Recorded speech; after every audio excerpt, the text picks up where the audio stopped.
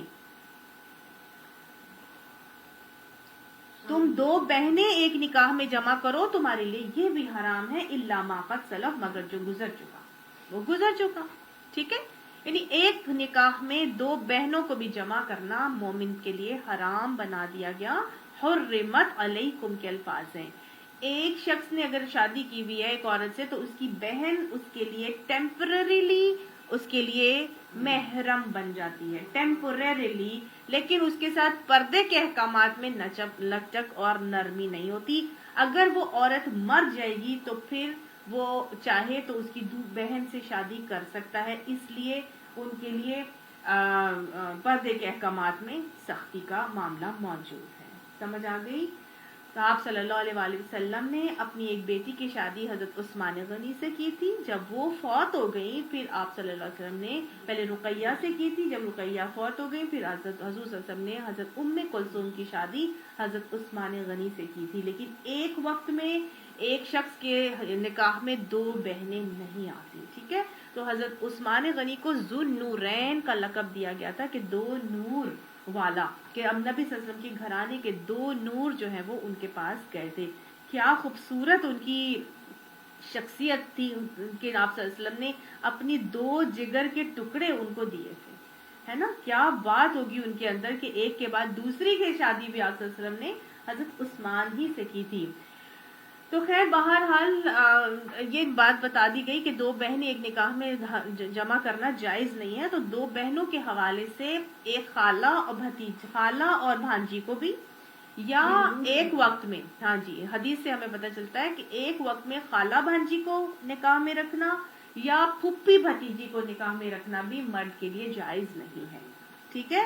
یعنی ایک ہی وقت میں ایک آدمی پھپھی سے بھی شادی کر لے اور اس کی بھتیجی کو بھی اپنے نکاح میں لے آئے تو وہ اس مرد کے لیے جائز نہیں ہے. دو بہنوں میں ان تینوں چیزوں کو رکھا جاتا ہے.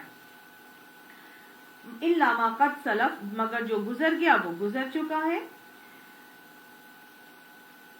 ان اللہ کان غفور الرحیم, بے شک اللہ بخشنے والا ہے, رحم کرنے والا ہے. اب یہاں پر آپ کو سمجھ میں آ گیا کہ ابدی حرمت پھر کن کے لیے ہے اور عارضی حرمت کن سے ہے. ابدی حرمت کس کو کہتے ہیں؟ ہمیشہ حرمت ہوگی. ٹھیک ہے. ان احکامات میں جو ہم نے پڑھا یہ سارے کے سارے رضائی اور نسب کے جو رشتے بنتے ہیں ان سے ابدی حرمت ہوتی ہے. کبھی بھی نکاح نہیں کیا جا سکتا, ساس سے بھی اور اپنی بیوی کی بیٹی سے بھی. ٹھیک ہے. یا ایسی عورت کے ساتھ جس کے ساتھ تعلق قائم ہو گیا اس کی بیٹی سے بھی. اچھا, اور عارضی حرمت پھر کس کے ساتھ ہوتی ہے؟ ہاں جی, 5 رشتے جو ہیں وہ سسرالی ہوں گے جو اس میں عارضی حرمت ہوتی ہے. 5 سسرالی رشتوں میں عارضی حرمت ہے. اور جب وہ عورت مر جائے گی تو پھر اس کی بیٹی کے ساتھ جیسے کہ نکاح کیا جا سکتا ہے, اس کی پھوپھی کے ساتھ کیا جا سکتا ہے, اس کی خالہ کے ساتھ کیا جا سکتا ہے. ہاں سمجھ آ گئی نا. تو ان کے ساتھ عارضی حرمتیں ہیں, ٹیمپرری حرمت موجود ہے. ٹھیک ہے, سمجھ آ گئی. شروع کے بس 2 نہیں ہے نا, ماں بیٹی کے ساتھ ابدی حرمت آ جاتی ہے, باقی 5 کے ساتھ عارضی حرمت آ جاتی ہے. ٹھیک ہے, سمجھ گئی. والمحصنات من النساء, اور محصنات عورتوں میں سے. محصنات کس کو کہتے ہیں جی؟ محسن, حسن نکلا ہے, خا صاد نون, قلعے کو کہتے ہیں. قلعہ یعنی عورتوں میں سے وہ عورتیں جو قلعے میں محفوظ ہیں. کون سے قلعے میں جی؟ کون سا قلعہ ہے یہاں پہ؟ کوئی قلعہ جس کے اندر ہم محفوظ ہیں؟ Very good. ایک تو 2 قلعے ہیں یہاں پر. ایک وہ ہے قلعہ جو کہ اس کے خاندان کا قلعہ ہے. ٹھیک ہے. خاندانی عورتیں ہر وقت خاندان والوں کی نظر میں ہیں وہ. ٹھیک ہے. کچھ ہوتی ہے نا خاندانی عورتیں, اور کچھ ہوتی ہیں جن کا کوئی خاندان کا پتہ ہی کچھ نہیں ہوتا, وہ پھرتی لور ان کو کوئی پتہ نہیں, کوئی فرق ہی نہیں پڑتا. لیکن جو عورتیں جن کو خاندان ہوتا ہے, جن کے ماما ماموں اور چاچا اور ہوتے ہیں, پوچھنے والے ہوتے ہیں, اور وہ ان کے اوپر نظر رکھتے ہیں یہ کہاں جاتی ہے, کہاں آ رہی ہے کہ نہیں, تو وہ بے دھڑک ہو کے ہر طرف نہیں گھوم سکتی. تو یہ ایک حصار ہے جو کہ خاندانی حصار ہے. دوسرا حصار وہ ہے جو اس کے نکاح کا حصار ہے. ٹھیک ہے. نکاح کا حصار کیا ہے؟ اب اس کے شوہر کی وہ کموڈٹی ہے, شوہر کی پراپرٹی ہے, شوہر کی حصار نکاح میں وہ محفوظ ہے. شوہر کے ہوتے ہوئے کوئی اس پہ بری آنکھ نہیں ڈال سکتا. ٹھیک ہے نا. تو یہ 2 حصار ہیں. وہ خواتین جو خاندانی عورتیں ہیں اور حصار نکاح میں محفوظ ہیں, ان کے لیے اللہ تعالیٰ یہاں پر کچھ حکم دے رہا ہے. کیا دے رہا ہے؟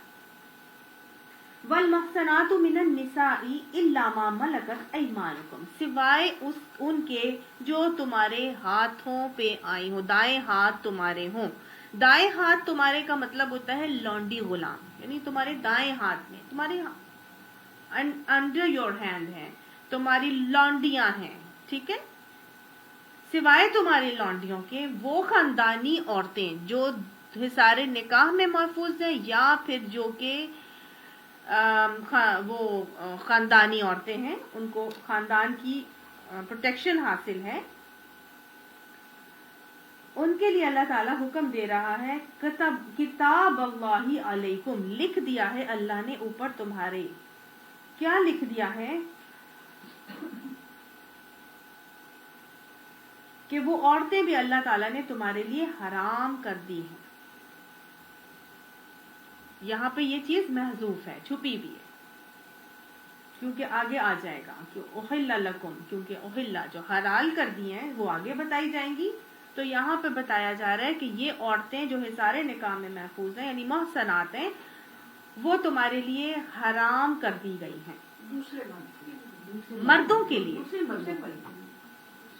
ایک نکاح پر ہے نا، ایک عورت جو کہ شادی شدہ ہے اور خاندانی ہے تو تمہارے لیے وہ حرام کر دی گئی ہے، یعنی نکاح پر نکاح نہیں ہو سکتا.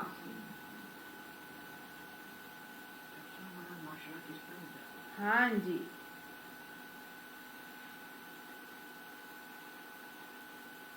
الا ما ملکت ایمانکم، یعنی کہ جو سوائے اس کے جو لونڈیاں ہوں. اب لونڈیاں جو تمہارے پاس آئی ہیں ان کے ساتھ تم نکاح کر سکتے ہو. لونڈی کون ہوتی ہے جی؟ جو گھر میں کام کرنے والیاں ہوتی ہیں لونڈیاں ہوتی ہیں. یہ تو ملا ویری گڈ. ہاں جی، جو عین حالت جنگ میں جنگ کرتے ہوئے جنگ کے میدان سے پکڑی جاتی ہیں ان کو لونڈیاں کہا جاتا ہے. ٹھیک ہے، جنگ کرتے ہوئے جب پکڑی جاتی ہیں خواتین ان کو لونڈیاں کہا جاتا ہے. اب اگر وہ لونڈی جو اب آ چکی ہے آپ کے قبضے میں، وہ اگر شادی شدہ بھی تھی نا تو اس سے نکاح، لونڈی بننے سے اس کا نکاح ختم ہو جاتا ہے. سمجھ آ گئی؟ اس کے اندر اب محسنہ کا معاملہ نہیں رہے گا. وہ جب آ گئی آپ کے قبضے میں تو وہ لونڈی بن گئی ہے. اب آپ جس کے قبضے میں آتی ہے وہ اس کو یہ اختیار نہیں ہوتا کہ وہ آئے اور جی اس کے ساتھ تعلق قائم کر لیں. ان کو ایک جگہ رکھا جاتا ہے. مسلمانوں کا طریقہ بتا رہی ہوں آپ کو، میں غیر مسلموں کا طریقہ نہیں بتا رہی. مسلمانوں کا طریقہ یہ ہے کہ جب عورتیں پکڑی جاتی تھی، لونڈیاں بنائی جاتی تھی، تو ان کو ایک جگہ پہ رکھا جاتا تھا. 3 مہینے تک ان کو ایک جگہ رکھا جاتا تھا اور یہ دیکھ لیا جاتا تھا کہ یہ حاملہ تو نہیں ہے. اگر حمل ہے تو ظاہر ہو جائے گا، ٹھیک ہے، اور اگر حمل جب تک کہ پھر وضع حمل نہیں ہوگا اس سے کوئی کام نہیں کیا، مطلب اس سے کسی کو سپرد نہیں کیا جاتا جب تک کہ وہ وضع حمل نہیں کرتی تھی. لیکن جو عورتیں اب وہ شادی شدہ تھی یا غیر شادی شدہ تھی لیکن لونڈیاں بن چکی ہیں، اب 3 مہینوں کے بعد ان سے مختلف کام لیے جاتے تھے، گھریلو کام، کھانا پکانا، صفائی، مختلف کپڑے دھونا، اس قسم کے جو بھی دل ان کا جو چاہتا ہے وہ مسلم ریاست ان سے لے سکتی ہے. لیکن اب یہ جو لیڈر ہے، سربراہ مملکت، یہ کیا کرے گا؟ یہ اس کو اختیار ہوتا ہے کہ اب یہ جس کو مرضی دل چاہے لونڈیاں سپرد کر دے. ٹھیک ہے، کوئی اپنی مرضی سے کسی لونڈی کو لینے کا اختیار نہیں رکھتا تھا. اب حضور صلی اللہ علیہ وسلم اسی طرح پھر ایک لونڈی کسی کو دی، ایک لونڈی کسی کو دی، اس طرح سے لونڈیاں سپورٹ کی جاتی. اب جس کو سپورٹ کی جائے گی اب وہ اس لونڈی کا مالک بن گیا، وہ اس لونڈی کا ولی بن گیا. پیچھے سے تو اس کا اب کوئی بھی نہیں ہے سرپرست، یہی سرپرست ہے، یہی ولی ہے اس کا. اس کو اختیار ہے اگر یہ چاہے تو اب اپنی اس لونڈی کے ساتھ تمتع بھی کر سکتا ہے، تعلق قائم کر سکتا ہے بغیر نکاح کے، اور اگر چاہے تو نکاح بھی کر سکتا ہے. اگر وہ نکاح کرے گا تو پھر عورت کو، لونڈی کو یہ ضروری ہے کہ وہ نکاح سے پہلے اسلام قبول کرے گی. سمجھ آ گئی؟ سمجھ میں آ گئی؟ یہ قانون اسلام کا، شریعت کا قانون ہے، یہ آج بھی ایسے ہی ہونا چاہیے. ہاں جی، لونڈی کے ساتھ جائز ہو جائے گا، لونڈی کے ساتھ جائز ہو جائے گا. اب یہ اس کی مرضی ہے کہ وہ اسے تمتع کرنا چاہتا ہے تو کر سکتا ہے، اس سے فائدہ اٹھانا چاہتا ہے، اس سے سیکس کرنا چاہتا ہے تو اس کو اجازت ہے، وہ بغیر نکاح کے کر سکتا ہے. لیکن اگر وہ نہیں، کیونکہ دیکھیں شریعت کے احکامات میں ہمارے لیے فائدہ ہی فائدہ ہے، یہ کہنا کہ جی سیکس فری زون بنا دیا ہے اور لونڈی کے ساتھ تمتع کر لینا اور بغیر نکاح کے ان کے ساتھ تعلق ہے، ایک تو بات یہ بات سمجھ لیجئے کہ یہ ہر ایک کے ساتھ اٹھو اور جاؤ اور کرنے والی بات نہیں ہے. ایک شخص کے سپورٹ جب وہ ایک لانڈی کی گئی ہے تو وہ صرف اسی لانڈی پہ کرنے کا اختیار رکھتا ہے اور اس لانڈی کو کسی اور کے حوالے بھی نہیں کرے گا. ٹھیک ہے نا. اب کیوں کیا یہ کام شریعت نے، کیوں کیا؟ دیکھیں ہو سکتا ہے نا وہ عورت پہلے سے میرڈ ہو اور وہ اس چیز کا مزہ لے چکی ہو، ٹھیک ہے. اب اگر اس کی وہ فزیکل ریکوائرمنٹ ہے، ڈیزائر ہے، وہ نہیں پوری ہوگی تو وہ تو پھر کچھ اور کرے گی نا، وہ تو پھر غلط اعمال کرے گی، غلط جگہوں پہ جائے گی، غلط راستے ڈھونڈے گی. اور اگر وہ ان میرڈ بھی ہے پھر بھی اس کی ایک فزیکل ریکوائرمنٹ اللہ نے بنائی ہے، تو پھر اگر وہ کسی سے شادی کرنے کے لیے درخواست کرتی ہے تو پیچھے ہم نے پڑھا نا، اگر آگے ہم پڑھیں گے انشاءاللہ سورہ نور میں کہ اگر وہ مکاتبت کی درخواست کرتی ہیں، یعنی تمہیں اتنا مال دیں گی، تم ان کو رہا کر دو، آزاد کر دو، تو تمہیں اجازت ہے، تم انہیں کوبہ گری پر مت مجبور کرو، تم انہیں جو ہے آزاد کر دو اگر وہ چاہتی ہیں، لیکن یہ کہ وہ آگے بدچلینی نہیں کریں گی. تو یعنی کہ پورا کا پورا ایک سسٹم وضع کیا گیا عورت کی جنسی ریکوائرمنٹس کو دیکھتے ہوئے. اللہ تعالیٰ نے یہ احکامات ایسے دیے کہ دیکھو اب وہ آئی ہے اور اب اس کی بھی کچھ نہ کچھ نیڈز ہیں، فزیکل ڈیزائرز ہیں، اور اگر تم اس کو پورا نہیں کرو گے تو وہ پھر مختلف جگہوں پہ جائے گی اور غلط کام کرے گی، فحاشی کے اڈے کھلیں گے. تو لہٰذا اس مرد کو کہہ دیا کہ اگر وہ چاہے تو وہ اس عورت کے ساتھ اپنا تعلق قائم کر سکتا ہے. اگر بچہ ہو جائے گا تو پھر وہ اس بچہ ہونے کی صورت میں وہ مرد کا وارث ہوگا، وراثت کا حقدار ہوگا. اور اگر ہاں جی اس کو بچے کو وہ مرد اپنا ہی بچہ کہے گا، وراثت بھی اس کو دے گا. اور اگر وہ مرد مر جائے گا تو مرد مرنے کے بعد وہ عورت جو لانڈی تھی وہ آزاد ہو جائے گی. سمجھ آ گئی؟ پوری طریقے سے ان کو سیکیور کیا گیا ہے. لیکن اگر وہ عورت چاہتی ہے کہ میں اسلام قبول کر لوں تو وہ اسلام قبول کرنا چاہتی ہے، اس کو اسلام قبول کرنے کی بھی اجازت ہے. لانڈی بننے سے پہلے اگر اسلام قبول کر لے گی تو اس کو آزادی دے دی جائے گی. لیکن اگر لانڈی بننے کے بعد وہ اسلام قبول کرتی ہے تو پھر اگر وہ شوہر اس کا جو مالک ہے وہ اس کے پاس آنا چاہتا ہے تو پھر وہ نکاح کرے گا. سمجھ آ گئی؟ غیر مسلم کے ساتھ وہ کر سکتا ہے تمتع قائم، اب وہ نکاح کرے گا اس سے. مسلم ہو گئی ہے اب وہ اس سے نکاح کرے گا. سمجھ آ گئی؟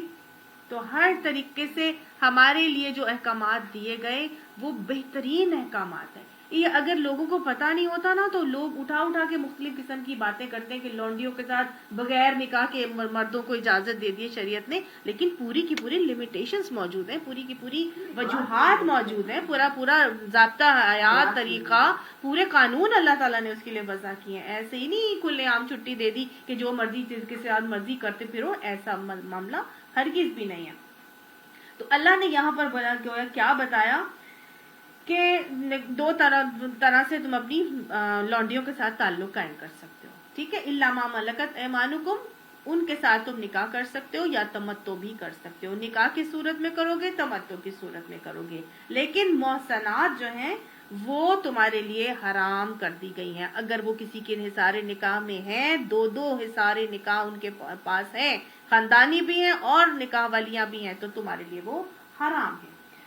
وَأُحِلَّ لَكُمْ، اور حلال کر دیا ہے اللہ نے تمہارے لیے، مَا وَرَاءَ ذَلِكُمْ، اس کے علاوہ جتنی بھی عورتیں ہیں.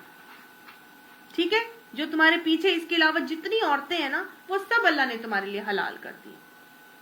کون سی حرام کی تھی؟ جو ایک تو محسنات حرام کر دی، دوسری کون سی حرام کر دی؟ نہیں، وہ جو ہم نے پیچھے محرم رشتے پڑھے جی، جو پورے 7 محرم رشتے وہ حرام کر دیے گئے. اور اس کے علاوہ محسنات خواتین جو نکاح میں ہیں وہ حرام کر دی. ماں سوا جتنی عورتیں موجود ہیں ان سے تم نکاح کر سکتے ہو. آگے بات سمجھ. ان تبتغوا باموالکم، یہ کہ تم تلاش کرو ان کو اپنے مالوں کے ذریعے سے. تو اب تبتغوا سے پتہ چل رہا ہے کہ عورت کی تلاش مرد کرے گا. ٹھیک ہے، عورت نہیں کرے گی. قرآن کیا بتا رہا ہے؟ مرد عورت کو تلاش کرتا ہے. مردوں مطلب لڑکے والوں کی طرف سے لڑکی کو ڈھونڈا جانا چاہیے. ہاں، اگر لڑکی والے بھی اگر کر لیں تو اس میں کوئی مناہی نہیں ہے، ممانعت نہیں ہے، لیکن ایک عمومی طور پر معاملہ ہے.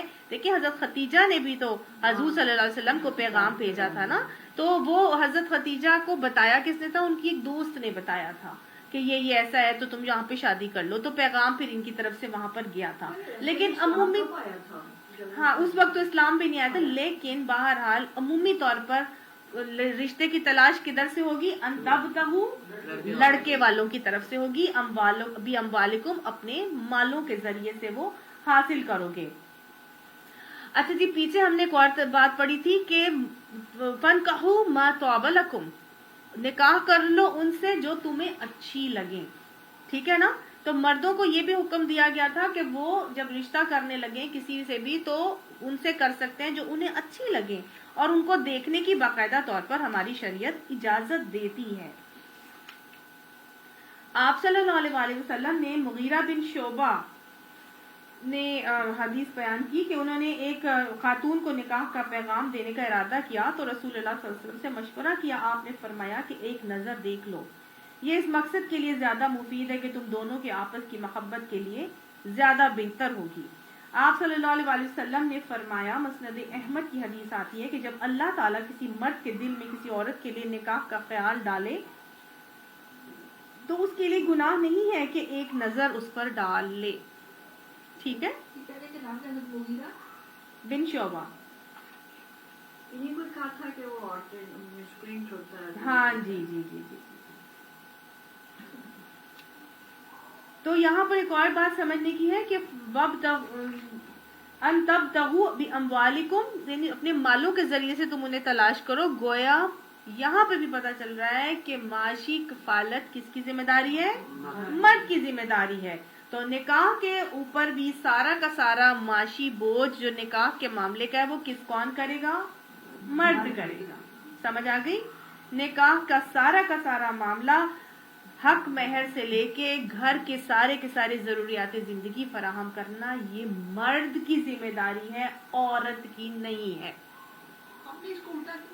پتہ نہیں ہم تو انڈیا سے لے کے آئے نا ہم سب کچھ. یہ جو ہم جہیز والا سارا معاملہ کر رہے ہیں، لڑکی والوں کے اوپر معاشی بوجھ بن جاتی جب اور بچی پیدا ہوتی ہے، تو یہ ہمارے دین کا مزاج. آپ پڑھ لیں، دیکھ لیں کیا ہے. مرد کو بولا کہ تم اپنے مالوں کے ذریعے سے حاصل کرو، ساری ضروریات زندگی یا مہر دینا پلس شادی کا سارا خرچہ کون اٹھائے گا؟ مرد اٹھائے گا. عورت کے اوپر یا عورت کے گھر والوں کے اوپر ایسی کوئی معاملہ نہیں رکھا گیا.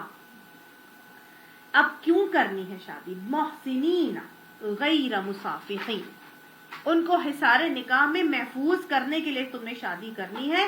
غیر مسافحین، شہوت کے بہانے کے لیے نہیں کرنی. مسافحین کہتے ہیں شہوت کے مادے کو بہانا. تو گویا سیکچول ریکوائرمنٹ کی تکمیل کے لیے صرف تم نے شادی نہیں کرنی، ان شادی کرنے کا مقصد بتایا جا رہا ہے. محسنین، ان کو حصار نکاح میں محفوظ کرنے کے لیے، ان کو ایک قلعہ، ان کو ایک پروٹیکشن دینے کے لیے تم نے شادی کرنی ہے. پھر اللہ تعالیٰ نے جیسے ہمیں وہ طریقہ بتا دیا نا کہ تم نے مہر دینا ہے، ان کے ساری ضروریات زندگی کو پورا کرنا ہے. یہ اللہ کا بہترین حکمت بھرا فیصلہ تھا. مردوں کی طرف سے پیغام جائے گا، مرد ہی سارا خرچہ اٹھائیں گے، مرد ہی مہر دیں گے، اور مرد ہی اس کو اپنے حصار نکاح میں محفوظ کریں گے. گویا نکاح کے لیے مقصد یہاں بتایا گیا کہ مقصد نکاح کا کیا ہے؟ گھر بسانے کی نیت سے شادی کی جائے گی. ٹھیک ہے؟ فَمَسْتَمْتَعْتُمْ بِهِ مِنْهُنَّ، بس جب تم فائدہ اٹھا لو ان سے، فَآتُوهُنَّ أُجُورَهُنَّ فَرِيضَةً، بس ان کو ان کے مہر جو تم نے مقرر کیے تھے وہ ان کو دے دو. ٹھیک ہے؟ یعنی مہر وہی پسندیدہ ہے جو معجل ہوگا. فائدہ اٹھاتے وقت تم اس کو پہلے ہی دے دو سب کچھ. ٹھیک ہے؟ غیر معجل تو ہے نہیں، اتنا بھی ہو سکتا ہے کسی کا پیسہ آنا. معجل اور غیر معجل کرتے ہیں تو لوگ زیادہ تر غیر معجل پر زیادہ فوکس. جی آج کل معجل پہ تو کرتے ہی نہیں ہیں. حالانکہ اللہ نے کہا کہ تم فائدہ اٹھاؤ تو فوراً اس کو مہر مقرر کیا وہ اس کو دے دو. پسندیدہ ہی ہے نا.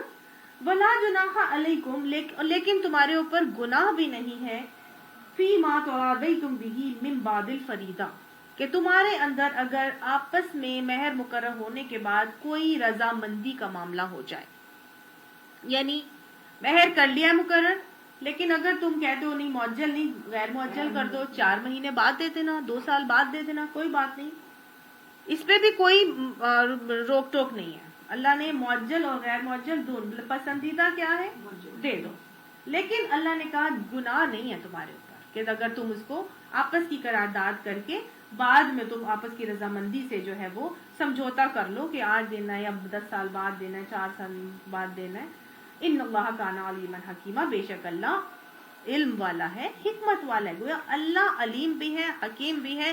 اللہ کے ہر معاملے میں، ہر فیصلے میں میرے اور آپ کے لیے حکمت ہی حکمت پوشیدہ ہے. ہمارے ہر نیت، ہر عمل کو اللہ جان رہا ہے.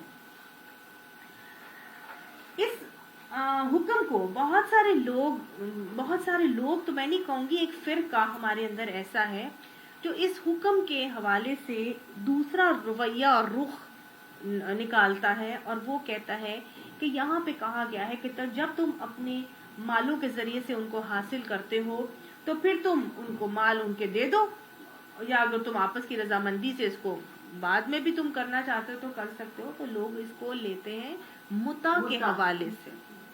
متا کیا ہے جی؟ متا جی متا جائز ہے. متا یہ ہے کہ آپ ٹیمپرریلی کسی سے ساتھ نکاح کرتے ہیں.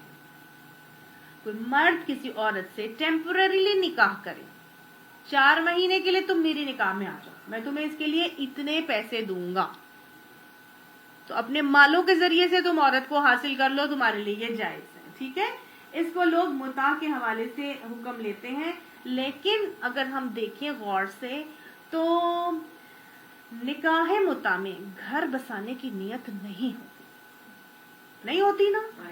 وہ تو ٹائم پاس ہے، وہ تو 4 مہینے ہیں، 6 مہینے ہیں، 2 سال ہے. میں اتنے سال تک ٹائم تمہارے ساتھ گزاروں گا، شاباشی کروں گا، رہوں گا، اور بس اس کے بعد تم اپنی جگہ، میں اپنی جگہ. یہ جنگوں میں پہلے زمانے میں ہوا کرتا تھا. آپ صلی اللہ علیہ وسلم کے دور میں بھی شیعہ اب بھی اس کو صحیح سمجھتے ہیں، اور وہ اسی آیت سے پریکٹس بھی کرتے ہیں، اور جواز بھی وہ اسی آیت سے نکالتے ہیں. لیکن آپ صلی اللہ علیہ وآلہ وسلم نے اس کے حوالے سے صاف فرما دیا تھا.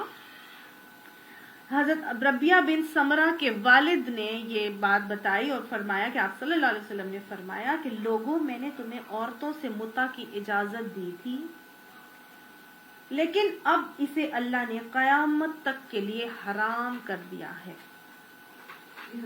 جی. اس کے بعد اب اگر کسی کے پاس ایسی عورت ہے تو اسے چھوڑ دے، اور اگر چھوڑ چکے ہو تو جو کچھ دے چکے ہو وہ واپس نہ لو. ٹھیک ہے. حضور کے دور میں متع کیا جاتا تھا، جنگوں میں خاص طور سے ہوتا تھا، صحابہ کرام یہ کیا کرتے تھے. لیکن جب یہ آیت نازل ہو گئی تو آپ صلی اللہ علیہ وسلم کے باقاعدہ الفاظ موجود ہیں کہ آپ نے، میں نے اجازت دی تھی، لیکن اب اللہ نے اسے قیامت تک کے لیے حرام کر دیا ہے. ٹھیک ہے.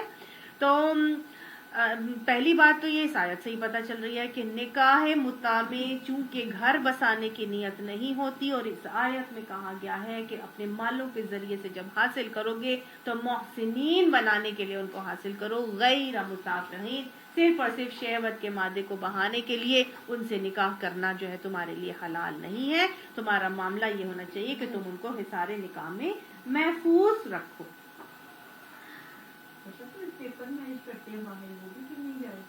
جی.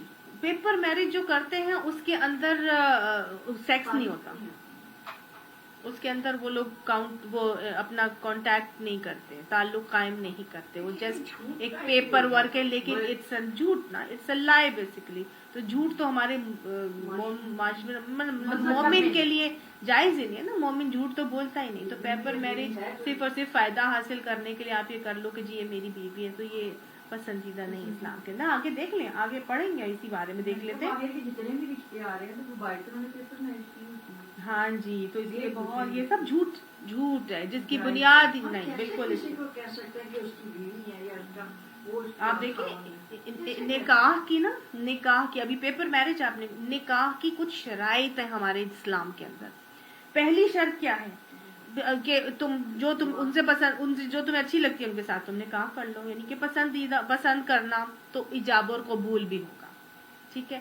پھر یہ کہ ولی کی سرپرستی میں ہونا چاہیے. ابھی آگے ہم پڑھیں گے تو اس میں آئے گا کہ لونڈیوں کے ساتھ بھی حکم ہے کہ ان کی ولی کی اجازت کے ساتھ ان کی شادی کی جائے، یعنی کہ جس کی وہ لونڈی ہے اس کی مالک کی اجازت ضروری ہے. جب لونڈیوں کے ساتھ بھی اللہ تعالیٰ یہ حکم دے رہے ہیں تو پھر کہاں اچھے خاندانوں کی بچیاں جا کے کورٹ میرج کر لیں یا اس طرح پیپر میرجز کر لیں، تو سرپرست کی تو اجازت ہی نہیں ہوئی نا وہاں پر. پھر گواہوں کی موجودگی ضروری ہے. چلو پیپر میرج میں گواہ بھی آ جاتے ہیں. تو اگلی چیز جو ہے وہ خطبہ نکاح، وہ بھی ضروری ہے. پھر اس کے بعد جو ہے وہ ولیمہ کی ہونا بھی اس کے شادی کے معاملے میں نکاح کے حوالے سے ضروری ہے. آگے ہم پڑھتے دیکھیں کیا چیز بتائی گئی ہے. ہاں جی، مہر کا مقرر کرنا وہ بھی ہم پڑھ چکے ہیں. ٹھیک ہے. یہ 6 پوری کی پوری چیزیں ہیں جو کہ نکاح کے اندر ہونا لازمی ہے ایک نکاح کو ہونے کے لیے، اور یہ ساری چیزیں جو ہمیں قرآن اور حدیث سے ہی پتہ چلتی ہیں. نہیں، وہ تو اس میں کیا ہے، وہ تو ٹیمپرری ایگریمنٹ ہے بس. اچھا جی، ایک کنواری جو ہے وہ تو نکاح جب ایجاب و قبول ہوتا ہے تو ہاں تو نہیں کہتی.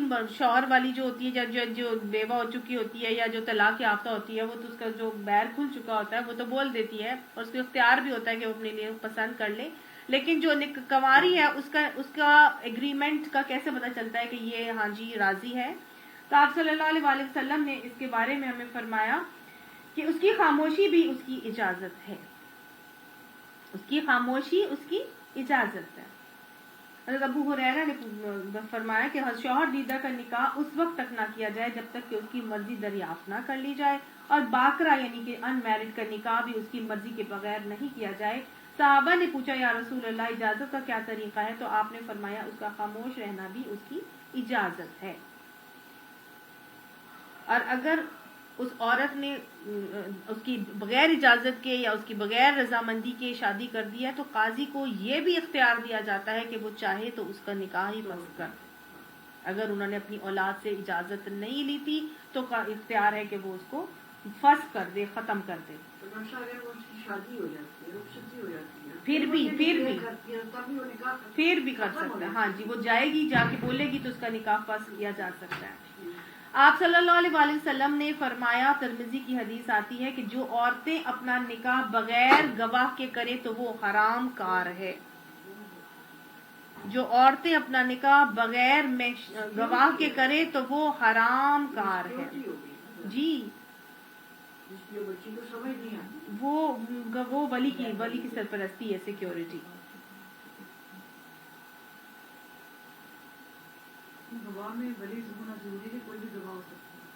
عاقل بالغ جن کی گواہی عاقل بالغ مرد ہوں، مسلمان.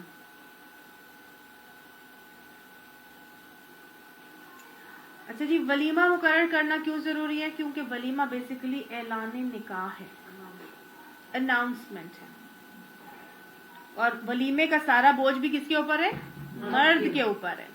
آپ صلی اللہ علیہ وسلم نے فرمایا کہ نکاح یا اعلان کرو اور مسجدوں میں کیا کرو اور دف بجوایا کرو. جی، نکاح با اعلان کرو اور مسجدوں میں کیا کرو اور دف بجوایا کرو. اور نکاح اگر کوئی کر لے اور کوئی کسی کو نہ بلائے تو یہ اس کے لیے برا بھی نہیں منانا چاہیے. آپ صلی اللہ علیہ وسلم کے دور کا واقعہ، حضرت عبد الرحمن بن عوف کتنے جلیل القدر صحابی ہیں. ایک مرتبہ حضرت انس محفل میں تھے، بیٹھے ہوئے ہیں، تو حضرت عبد الرحمن بن عوف آئے آپ صلی اللہ علیہ وسلم کے پاس. ان کے لباس پر زردی تھی، یعنی زعفران وغیرہ اس پر لگا ہوا تھا. تو نبی صلی اللہ علیہ وسلم نے یہ پوچھا کہ یہ کیا ہے؟ تو انہوں نے فرمایا کہ میں نے ایک عورت سے شادی کی ہے، اور بتایا کہ کھجور کی گٹھلی کے وزن کے برابر سونا حق مہر کے طور پر دیا.